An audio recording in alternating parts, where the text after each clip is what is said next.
Okay, Dante and Dante, you just got through watching this short clip. Do you think in that situation she should have a gun? That's a loaded question. Yeah, Why? to protect herself. Should she be able to have a gun? Oh, that's a really good question. I think she should have better security, but yeah, I guess like a gun could help. Yes. Yes. Why? She needs to, defend herself, protect herself, right? Self-defense. Do you think she should be relegated to a certain gun? Like, are you okay with her having a handgun? Anything that can defend her. What about a rifle, like an AR-15? If she wants it. I think a rifle might be like extreme. Be a little too extreme, right? I don't know that that's necessary. Yeah. It's like, All right, let's change it. Let's say 4 guys kicked in her door. yeah. All right, shotgun? Oh, right. I don't know much about guns, but yeah, I would assume so, that she shouldn't have some sort of deadly weapon that is only used for war or, combat. You can't guarantee that they won't overpower her, take her automatic rifle, and then go harm someone else. I used to be on a rifle team. Really? Yeah. So would you rather have your rifle than not? I'd rather have a dog. Really? Yeah. Okay, over a gun?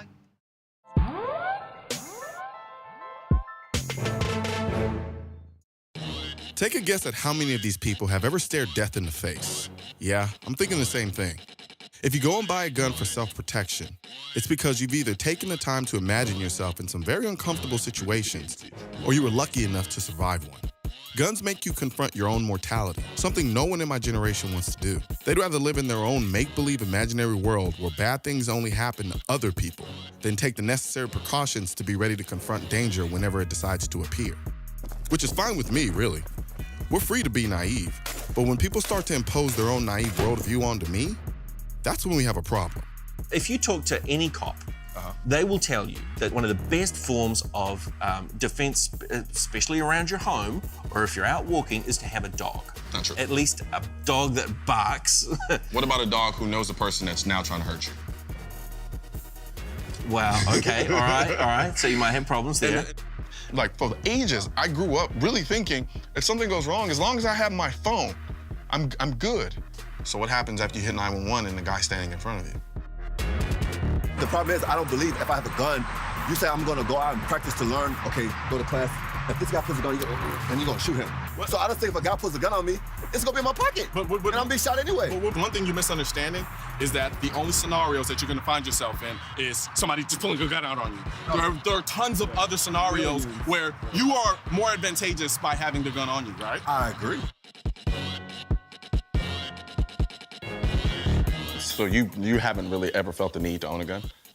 No, I don't want to own a gun. I don't want to have to use it. You know? I feel like if I own a gun and I have it, then I might just have to use it.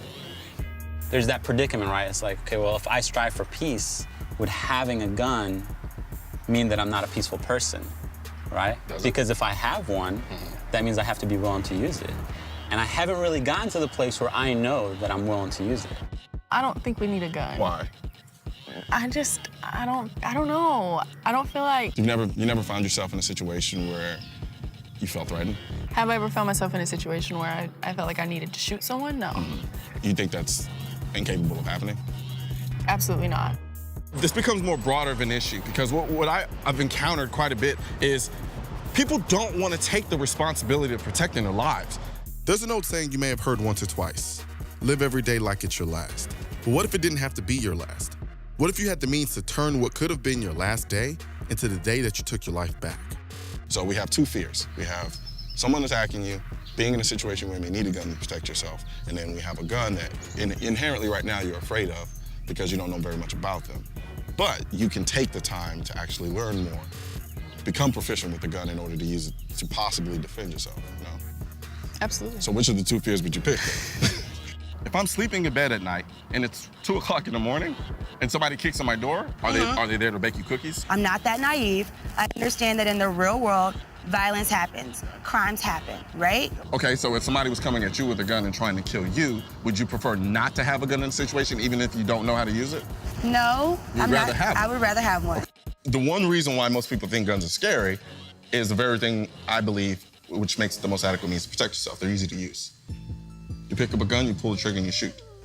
Anybody can do that, from a 90-year-old woman to a 25-year-old male. And that equalizes everyone. Now, sure, a gun isn't perfect. It isn't guaranteed going to save your life, but it adds a degree of levelness to the playing field. I'm just hoping it doesn't make you feel like you have to walk in the bubble, because now I have this gun and I've been in this gun culture in this world, and they talk to me about these things and I feel like I have to protect myself at times. And that's the thing though, this didn't come about as a result of me being in the gun world and then making me think these things. We've all encountered situations where we've been kind of scared about what the next situation may bring, but my gun is not a guarantee. Don't confuse the idea that me carrying a gun thinks that no matter what happens, I'm gonna be able to take care of it. The thing about it is I'd rather have it and never have to need it than to need it in a situation where it would help me and not have it. LAPD response time is X amount. Let's give them the benefit of the doubt. 30 minutes. If something comes through that door or that window breaks in the middle of the night, are you gonna rest all of your faith on that LAPD response time? I might be a small statistic, but I'm still a statistic, and I don't want to die. We want to create more laws for the minority, the very small minority of people who do bad things with guns. And then they say it's for the greater good. It's to make us all safe. Well, let me tell you something. I'm not safe when someone's standing in my house wanting to kill me. At that moment, I don't care about the 90%, because right now I'm that 1% that's about to die. So give me what I need in order to defend that 1% moment that I have. If somebody comes in and attacks you barehanded, you just gonna pull out a gun and pop them. You're asking the question under the assumption that just because I have a gun, I'm always going to that gun in every situation. That's not what happens. What happens is I have a gun in the event that it gets to the point where I need to protect myself, then that's what happens. Okay, let me finish. No. So we're saying that there's some room for ambiguity, right? In terms of what? In terms of whether the gun is the best way to protect yourself. Is the gun the only way to protect yourself in every single situation? That's the point that I'm getting at. It's not. You're asking the question. If the person comes to my door and jiggles the lock and I answer the door, I'm like, what are you doing? And it's like, oh, sorry, wrong apartment. I'm not gonna shoot them. Okay. I'm gonna say, you have the wrong apartment, go to a different apartment. We gotta be careful when we look at what we think is really happening versus what's actually happening. Right. Because I was the same way. And I started looking into it, just like the way, like you went out of your way to independently learn and figure things out on your own. I did the same thing when it came to guns, because I was conflicted.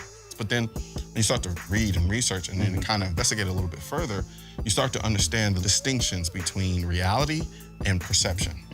And then once that happens, the light bulbs kind of click on, and it's like, okay, I'm responsible, I'm a law-abiding, I'm not perfect, but I generally do what I'm supposed to do. Right. Me having a gun, I'm no threat to anyone. I just want to live my life. And I don't want to be forced to have to lose that life prematurely because somebody wants to commit a crime and take that life from me. It all comes down to this. We as humans have the right to protect ourselves. And we don't take that lightly. We can't, because it's a matter of life and death. Cops cannot be everywhere. If you look at our jails and our prisons, where do you think those inmates come from? Your neighborhood. So what they're gonna do when they get out, they're gonna go back to those same neighborhoods where I'm sorry, cops gonna be 15, 20 minutes out. You have to be your first responder. You have to actually take responsibility in protecting your life. And the only way to do that is by training, going out there seeking that knowledge. So I have a natural right to defend myself as a person. Am I not correct? Am I not correct? You have the right to defend yourself. No, I have the natural right The natural to right to defend yourself. It wasn't given to me.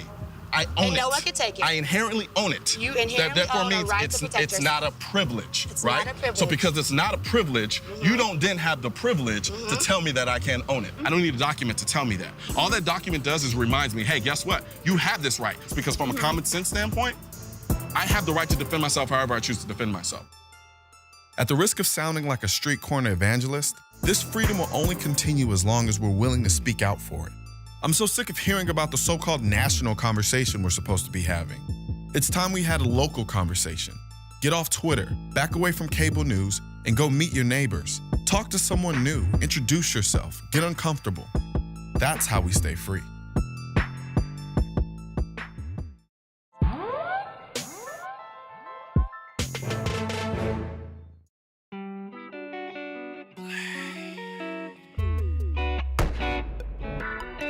There's a reason guns are the self-defense tool of choice for most Americans.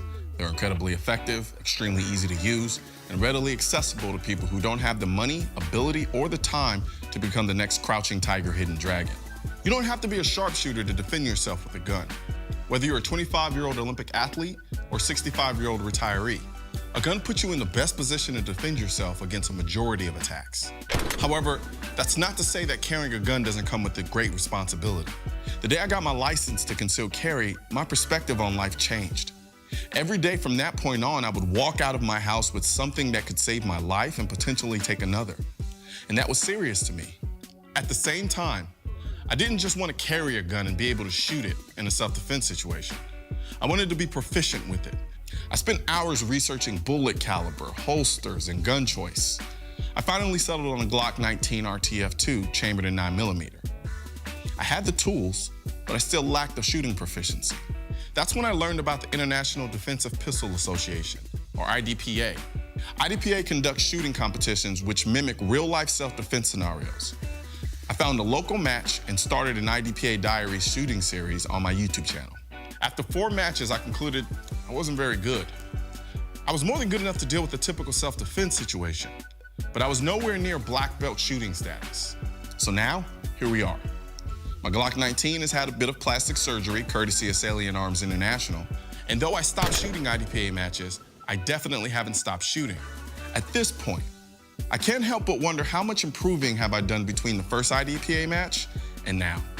Am I in a better position to protect myself with my gun, or have my shooting skills somehow deteriorated over time?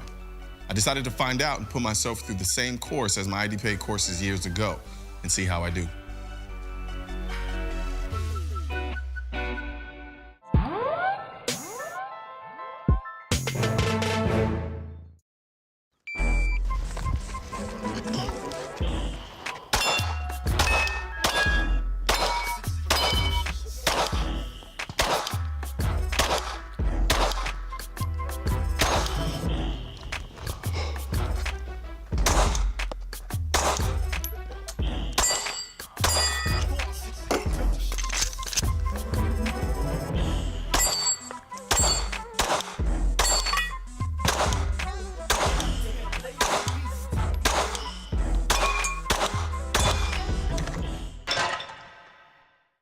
First couple of IDPA courses that I ran about 2 or 3 years ago, one of the biggest problems I had was shooting steel. There was something about the steel targets and expecting to hear the bing sound that kind of messed with me mentally. And once I started missing, I definitely started running into problems after that.